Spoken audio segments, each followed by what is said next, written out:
Mga kapuso, narito po ako ngayon sa Sunog Apog Pumping Station dito po sa Tondo, Maynila.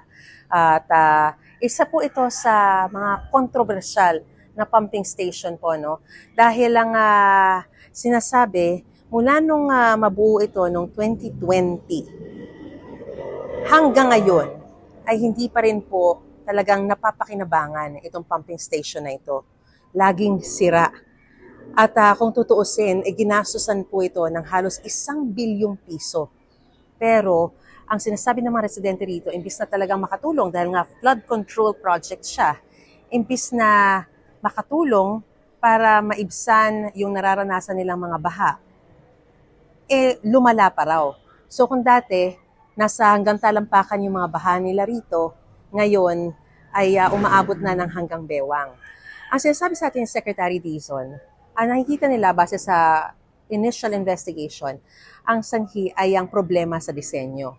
So, papakita ko po sa inyo, ito po yung mga floodgates, no? So, supposedly, mula po rito, kung saan sinesegregate yung mga basura from different areas dito sa Maynila, papunta rito sa area na ito, dapat masesegregate na yung mga basura, tapos dadalhin sa dump truck yung mga basura dyan.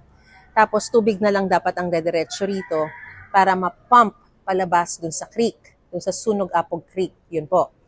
Pero nangyayari, dahil mali yung disenyo, dahil nung ginawa po itong floodgate na ito, mababa yung bed niya.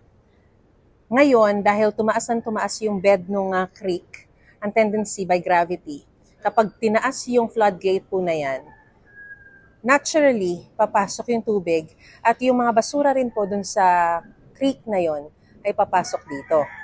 So, yung mga basura rito, hindi na siya nasa-segregate, no, nitong makina na to.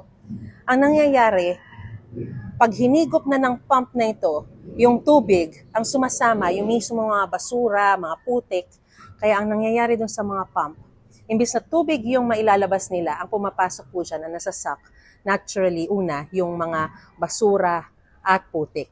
Ang nagiging sanhi, ito ng pagkasira ng mga pump, so hindi na gumagana, hindi na po napapump out yung tubig papunta dun sa creek. So laging sira.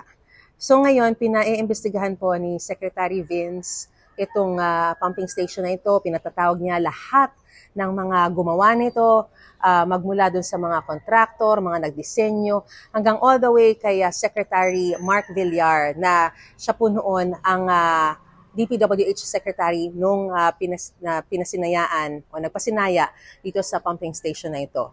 So, by now, 5 years after po siyang mabuo noong 2020, hindi pa rin napapakinabangan. So, as soon as possible, sabi ni Secretary Vince Dizon, ay maimbestigahan ito, magawa na ng paraan, at maresolba yung problema para mapagana at maging kapakinabang itong pumping station na ito. So in the meantime, naglagay sila muna ng temporary na pump para kapag may dumaan na naman o dumating na bagyo, ay makakatulong po ma-pump out yung tubig at hindi magdudulot ng sobrang tinding baha. So ngayon, 2 po yung temporary pump na nilagay, yan, tsaka yun pong isa.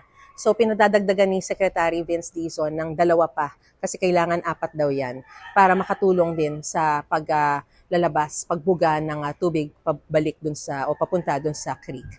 So yan muna ang latest na sitwasyon. Mula pa rin po dito sa Tondo, Maynila. Ako po si Mariz Umali nag-uulat para sa GMA Integrated News.